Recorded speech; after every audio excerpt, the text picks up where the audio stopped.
אתם מאזינים לפשוט עברית עם עומר גלילי.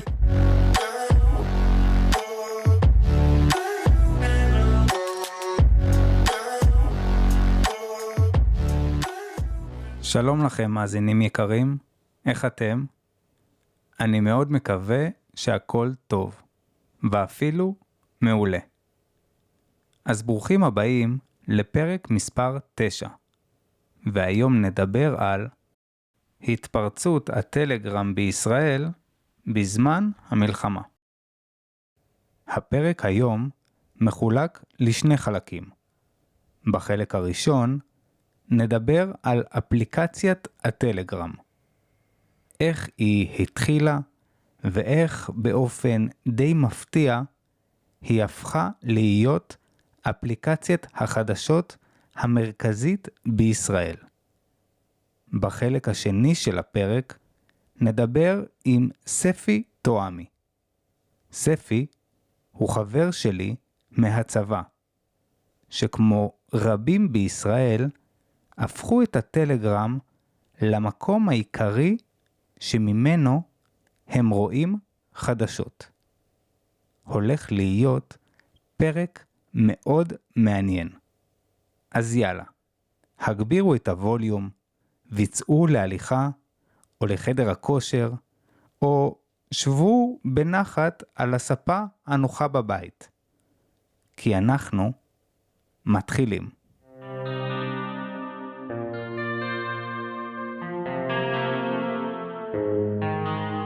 למי שלא מכיר או לא שמע, טלגרם היא אפליקציית הודעות. זאת אומרת, כזו שאפשר לשתף איתה טקסטים, תמונות, סרטים, הודעות קוליות ועוד. יש היום הרבה אפליקציות של הודעות, שאת חלקם בטוח שאתם מכירים. הנה רק כמה דוגמאות. וואטסאפ, שהיא אולי אפליקציית ההודעות הכי פופולרית היום בעולם. פייסבוק מסנג'ר, זאת שנמצאת בתוך פייסבוק. וסיגנל, כן, זאת שדיברו עליה בחדשות, בגלל שבכירים בממשל של דונלד טראמפ השתמשו בה לפני שארצות הברית תקפה בתימן. לכל אפליקציה של הודעות יש משהו שמייחד אותה. זאת אומרת, משהו שהופך אותה למיוחדת. לשונה במקצת מאפליקציות אחרות. אפליקציית סלאק מתאימה במיוחד לעסקים ולאנשים שעובדים יחד. ואת אפליקציית דיסקורד עשו בעיקר בשביל קהילת הגיימרים, אלה שמכורים למשחקי מחשב. ואפליקציית סיגנל, זו שהזכרתי קודם, נחשבת לאחת האפליקציות הבטוחות ביותר בעולם. טוב, זאת אומרת, אם אתה לא מצרף לקבוצה שלך בטעות עיתונאים. אז למה בחרתי לדבר היום דווקא על הטלגרם? מה כל כך מיוחד באפליקציה הזאת? הסיבה היא די פשוטה. היום כמעט כל מי שגר בישראל נמצא גם בטלגרם. וזה לא קרה סתם. זה קרה בעיקר בגלל המלחמה. אבל לפני הכל, בואו נדבר קצת על הטלגרם, ונראה מאיפה הכל התחיל.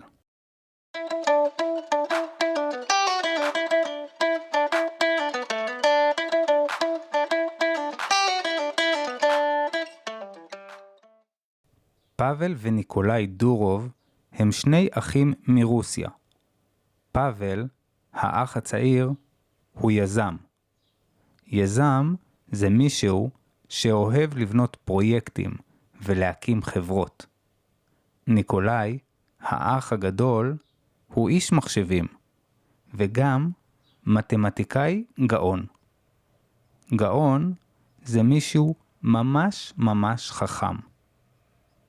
בשנת 2006, פאבל וניקולאי ייסדו, זאת אומרת הקימו, את VK. VK היא הרשת החברתית שהייתה אז הכי פופולרית ברוסיה. המילה רשת חברתית באנגלית היא social network, ובספרדית רד סוציאל. עם הזמן, שני האחים מכרו חלקים גדולים בחברת VK, ובשנת 2012 הם כבר לא היו יותר הבעלים שלה. בעלים באנגלית זה owners, ובספרדית proprietarios.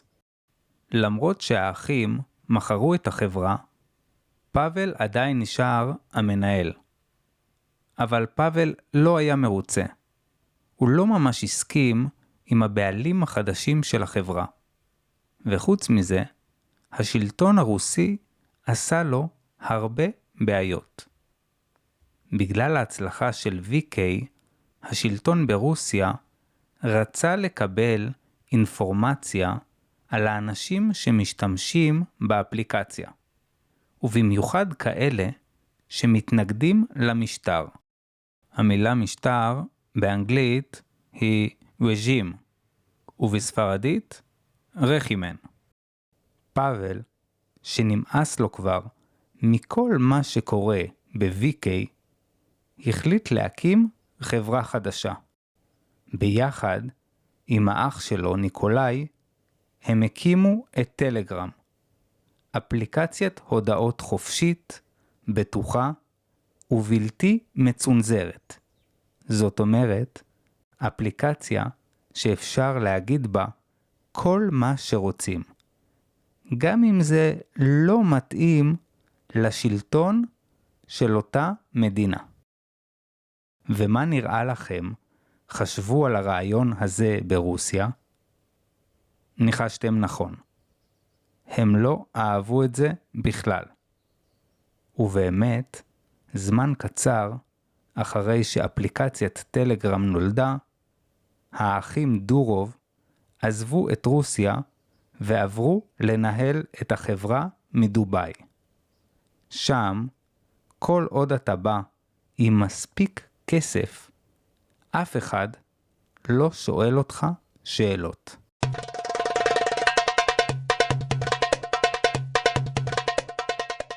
בשנת 2013, כשטלגרם רק התחילה, רוב האנשים בעולם בכלל לא שמעו עליה, אבל עם הזמן היא הפכה ליותר ויותר פופולרית. זה קרה בגלל כמה דברים. הרבה מדינות בעולם שאין בהם חופש ביטוי או דמוקרטיה, התחילו לעצור את השימוש בפייסבוק ובוואטסאפ. הרבה אנשים הרגישו שהם בסכנה, ושהם לא יכולים להשתמש יותר באפליקציות הרגילות כדי להעביר מידע. זאת אומרת, אינפורמציה. הם פחדו שאם הם יכתבו משהו, השלטון של המדינות האלה יתפוס אותם, ובמקרה הטוב ישים אותם בכלא. במקרה הרע, טוב, את זה אתם כבר יודעים. אנשים במדינות האלה חיפשו פלטפורמה חדשה. פלטפורמה שתהיה אנונימית, ודרכה אפשר יהיה לתקשר אחד עם השני. וככה הם הגיעו אל הטלגרם.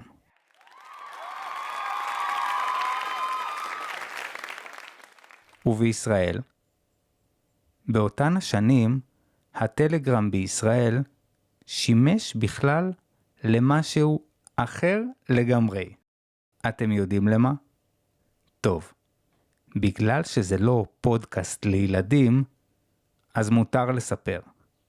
בישראל בחרו להשתמש באפליקציה בעיקר בשביל סחר בסמים. באנגלית, סחר בסמים זה drug trafficking, ובספרדית, טראפיקו דה דרוגס. קראו לזה הטלגרס, שזה צירוף של המילים טלגרם וגרס. גרס זאת מילת סלנג בעברית לקנאביס, למריחואנה. כן, השימוש הראשון באפליקציית הטלגרם בישראל לא היה בשביל לכתוב ולקרוא על חדשות. השימוש הראשון היה כדי למכור ולקנות קנאביס, באופן לא חוקי כמובן. הטלגרס הייתה מהפכה. זאת אומרת שינוי גדול בעולם הסחר בסמים בישראל. אם עד אז הישראלים היו צריכים להכיר מישהו שמכר גרס או לקנות דרך איזה חבר, פתאום כל מה שהיית צריך לעשות זה להתחבר לקבוצה בטלגרם, ואז לעבור כמה מבחנים שמראים למי שנמצא בצד השני שאתה לא בעצם שוטר, אלא רק אדם רגיל שמחפש לקנות. ולפי מה שהחברים שלי סיפרו לי, זה עבד מצוין.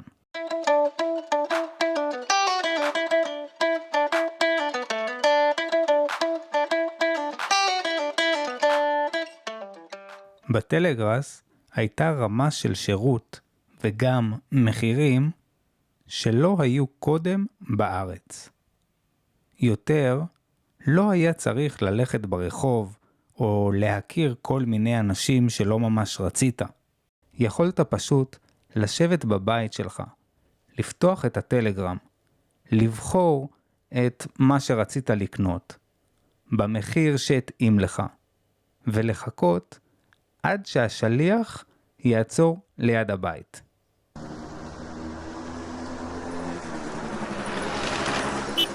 כמו שאתם יכולים לנחש, המשטרה ממש לא אהבה את זה.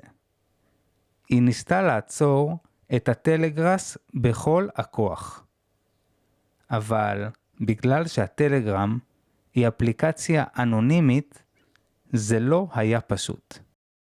רק אחרי שנים של עבודה קשה והרבה מאוד מעצרים של סוחרי סמים, הצליחה סוף סוף המשטרה להקטין את השימוש בטלגרס.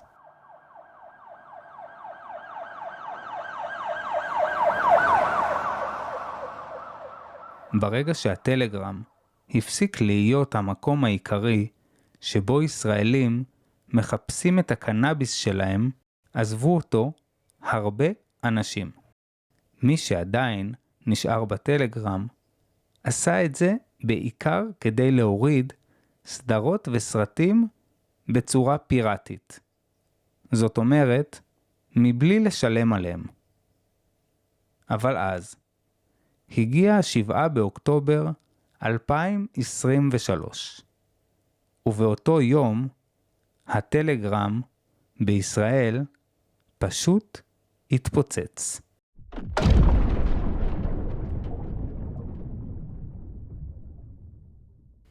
כשהתחילה המתקפה של 7 באוקטובר, היה המון בלגן.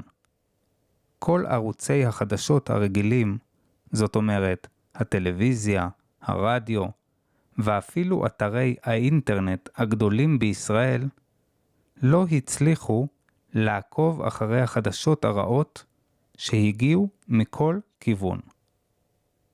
כל האנשים בישראל רצו לדעת מה קורה, והמקום היחיד שנתן להם את האינפורמציה הזאת בזמן אמת היה הטלגרם. ערוצי החדשות הישראלים בטלגרם העבירו כל הזמן מידע, ומהר, מבלי לחכות עד שמישהו יגיד אם זה נכון או לא נכון, אבל לאנשים זה לא היה אכפת. הם הרגישו שהם בסכנת חיים אמיתית, וכל מידע שהגיע היה יכול לעזור. היה יכול אולי להציל חיים.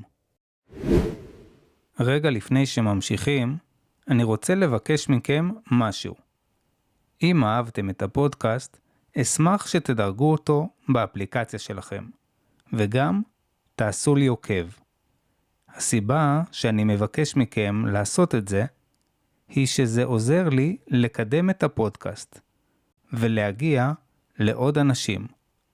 ועוד דבר, אני שמח לעדכן אתכם שפתחתי גם חשבון בפטריון. את הפרטים שלו תוכלו לראות באינפו של הפודקאסט. דרך הפטריון תוכלו לתמוך בפודקאסט, לקרוא את התמלול המלא של הפרק, וגם לקבוע איתי שיעורים פרטיים אונליין. אל תדאגו, אתם לא חייבים לעבוד קשה. אפשר סתם לשבת ולדבר בעברית. זה יהיה לנו ממש כיף. אז תזכרו את כל זה, כי עכשיו אנחנו חוזרים לפרק. אם אתם זוכרים, דיברנו קודם על זה שהטלגרם הייתה אפליקציה מאוד פופולרית במדינות טוטליטריות. זה אומר שגם רוב העולם הערבי השתמש בה. ב-7 באוקטובר 2023, ערוצי הטלגרם הערבים היו מלאים סרטונים ותמונות שצולמו בזמן המתקפה של ארגוני הטרור הפלסטינים. כולל כמובן דברים ממש קשים לצפייה, וגם סרטונים שמראים בהם את החטופים. המון אנשים בישראל שלא הצליחו ליצור קשר עם חברים ועם קרובי משפחה, הורידו את אפליקציית הטלגרם, כדי לנסות לחפש אותם שם, בין כל הצילומים הנוראים שהגיעו. אבל השימוש של הישראלים בטלגרם לא נגמר כמה ימים אחרי 7 באוקטובר. הוא עדיין ממשיך גם עכשיו, ממש כמו המלחמה. ועם הזמן שעובר, השימוש הזה רק גדל. יש לזה כמובן הרבה סיבות, אבל אני אדבר כאן רק על 3. סיבה ראשונה היא שלאנשים פשוט נמאס מהתקשורת. זאת אומרת, לאנשים כבר לא התאים לשמוע חדשות דרך התקשורת הרגילה. אחרי כל מה שקרה ב7 באוקטובר, לא מעט אנשים הרגישו שהכתבים, אלו שעובדים בתקשורת, וגם הפוליטיקאים, אלו שהיו אמורים לעבוד בשבילם, פשוט לא יודעים כלום. כי אם הם היו יודעים משהו, אז הם היו אומרים אותו לפני המתקפה של חמאס ב7 באוקטובר. גם העובדה שיש מלחמה, חיילים נהרגים וחטופים נמצאים בשבי, אבל בתוך האולפן של הטלוויזיה, אנשים עדיין יושבים בחליפות ורק מדברים כל היום, גם הדבר הזה לא ממש עזר. הסיבה השנייה היא המהירות. התקשורת הרגילה, זאת אומרת הטלוויזיה, הרדיו והעיתון, לא הצליחה להתחרות במהירות של המידע שהגיע בטלגרם. הרבה פעמים משהו הגיע לטלגרם, ורק אחרי כמה שעות או אפילו ימים, מישהו דיבר על זה בחדשות הרגילות. והסיבה השלישית, הטלגרם ניצח את אתרי החדשות הגדולים באינטרנט. אתרי החדשות הגדולים של ישראל, שפועלים גם באינטרנט, הפסידו לטלגרם בגלל כמה דברים. דבר ראשון, הם היו איטיים יותר מהטלגרם. דבר שני, הם לא יכולים להעלות כל מה שמתפרסם מבלי לבדוק. והסיבה השלישית, שהיא לא פחות חשובה, יש בהם המון פרסומות. בערוצי הטלגרם לעומת זאת, הפרסומות הן הרבה יותר מתונות. באנגלית מתונות זה moderate, ובספרדית moderados. אבל עד כאן עם הדברים הטובים, כי לא הכל טוב עם הטלגרם. יש בו גם המון בעיות.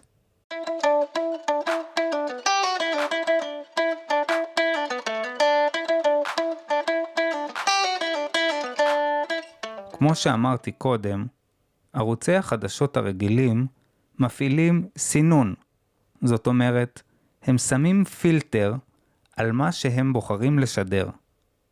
הם לא מראים כמעט תמונות של אנשים מתים, ובטח לא בצורה ממש גרפית.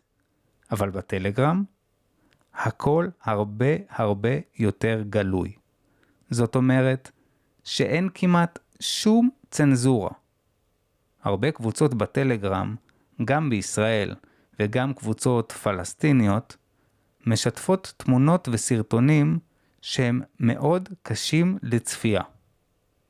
פעם, כשהייתה מתחילה איזה מלחמה, מי שהיה בבית לא היה רואה הרבה אנשים שנפצעו או שמתו בקרב. אבל היום כבר אין ממש הבדל בין הבית שלך לשדה הקרב. בשתי לחיצות על הטלפון אתה יכול לראות סרטון של מישהו שרק לפני שנייה פגע בו איזה טיל.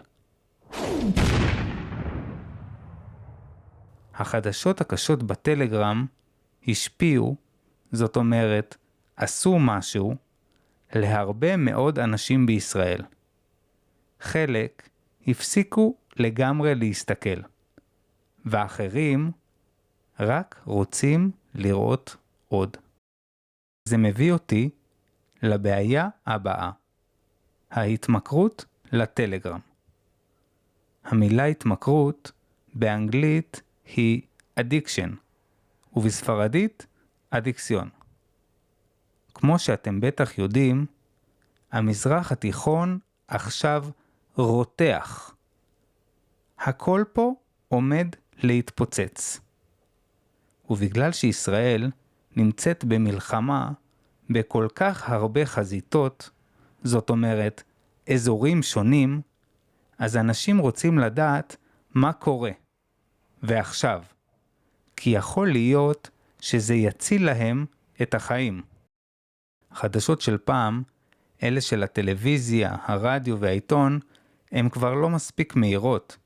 אבל הטלגרם, בכל שנייה האפליקציה מתעדכנת. בכל רגע משהו חדש עולה. ובגלל שהאפליקציה נמצאת בטלפון, ואת הטלפון אנחנו לוקחים איתנו לכל מקום, הטלגרם הפך בישראל לדבר שאיתו אנשים פותחים את הבוקר, והדבר שאיתו אנשים הולכים לישון. דיברתי על זה עם ספי, חבר שלי מהצבא, שכמוני וכמו עוד הרבה ישראלים, גם הוא משתמש המון בטלגרם. השיחה שלנו היא בעברית רגילה, אז אם יש איזו מילה שאתם לא מבינים, אני מציע לכם לעקוב ולקרוא גם את התמלול המלא של הפרק, שאותו תוכלו לקבל דרך העמוד שלי בפטריון. את הטלגרם, האמת שהכרתי דרך הטלגראס בכלל. טלגראס זה היה ערוץ בתוך הטלגרם, שמקשר אותך עם אנשים שיש להם, שמוכרים את מרכולתם, מה שאומרים, בכל מה שקשור למריחואנה. מריחואנה, גראס, כל מה שאתה צריך.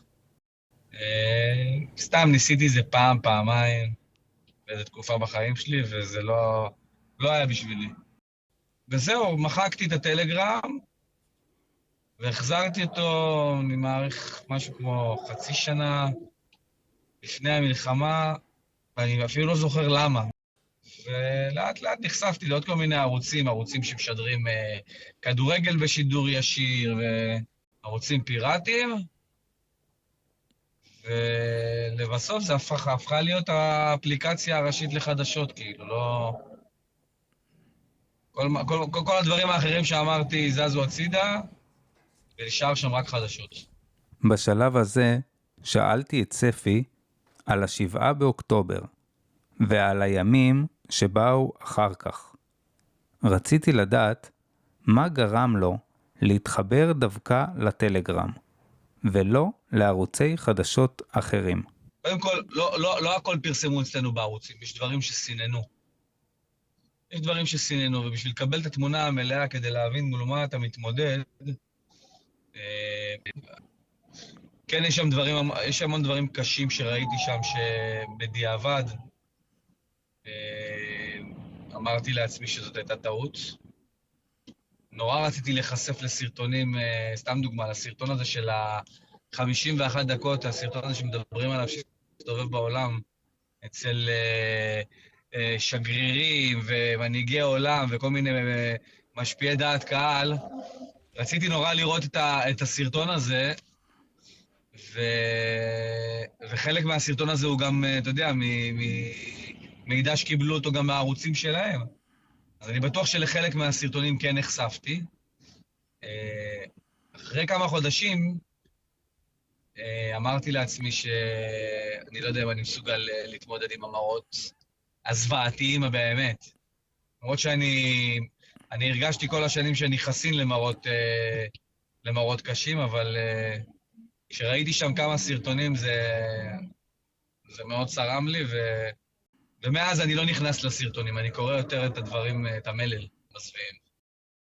ספי גם דיבר על נושא אי-הוודאות, שהיה נפוץ אצל כל הישראלים בתקופה של אחרי 7 באוקטובר.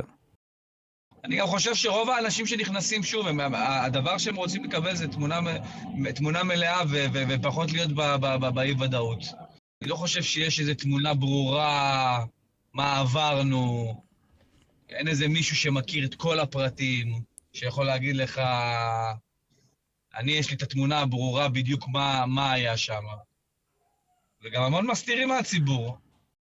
לפני 7 באוקטובר, היית מסתכל על החדשות בערוצים בטלוויזיה? הייתי מכור בעבר גם לעיתונים וגם לערוץ 12, ואחרי זה לערוץ 13, ואחרי זה לערוץ 1 ו-14, ובסוף עשיתי איזו ערבוביה מכל הערוצים האלה, והייתי מזבזב בין ערוץ לערוץ.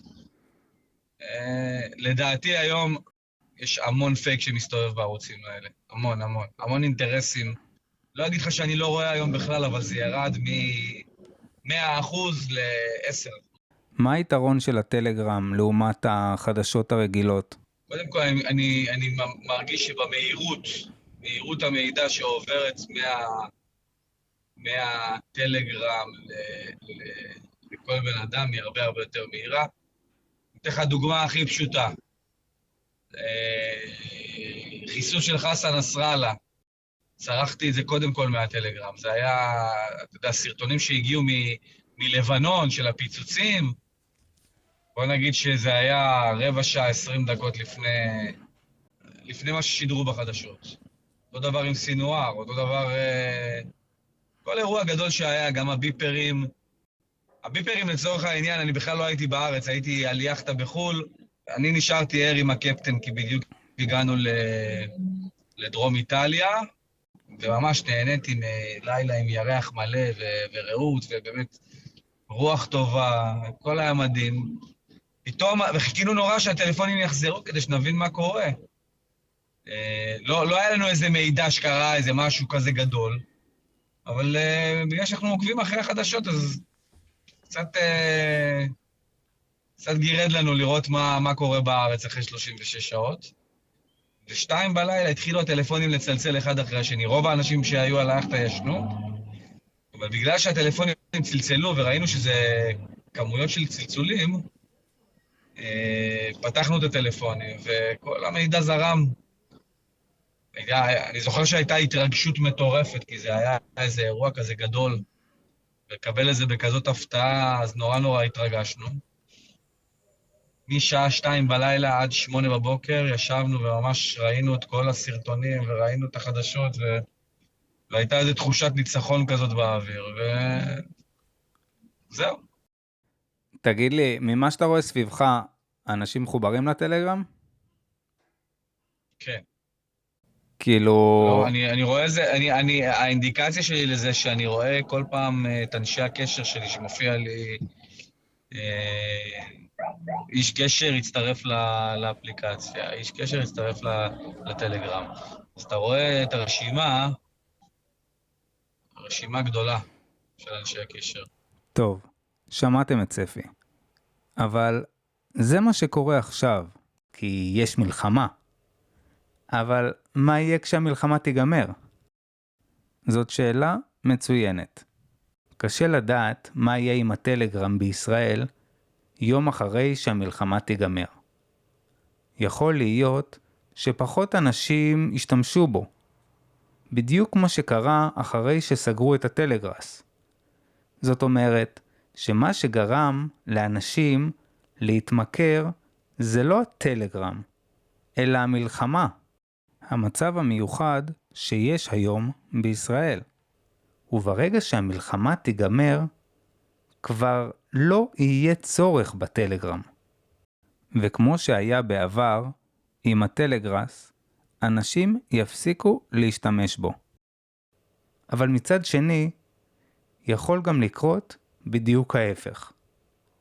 השינוי שהטלגרם עשה, באיך שאנשים בישראל קוראים ורואים חדשות, הוא כל כך גדול, עד שכבר אי אפשר יהיה אולי לשנות את זה.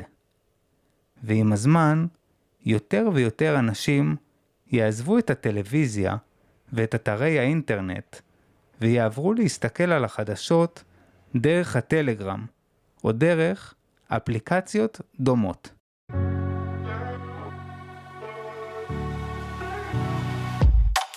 זה היה הפרק על הטלגרם בישראל בזמן המלחמה. אני מאוד מקווה שנהנתם, ואולי גם למדתם דברים חדשים. אני רוצה להודות לחברי ספי טועמי, שהסכים להתראיין לפרק. בנוסף, אני מזמין אתכם לכתוב לי בתגובות אם גם אתם משתמשים בטלגרם, ועד כמה המלחמה שינתה את האופן שבו אתם קוראים ורואים חדשות. אם אתם רוצים לדעת עוד על ערוצי טלגרם שעוקבים אחרי מה שקורה בישראל, כנסו לאתר הפייסבוק שלי, שם תוכלו למצוא כמה המלצות. טוב, אז יאללה, זה הזמן שלנו להיפרד. אבל אל תדאגו, כי אנחנו נתראה בקרוב מאוד, בפרק הבא של פשוט עברית.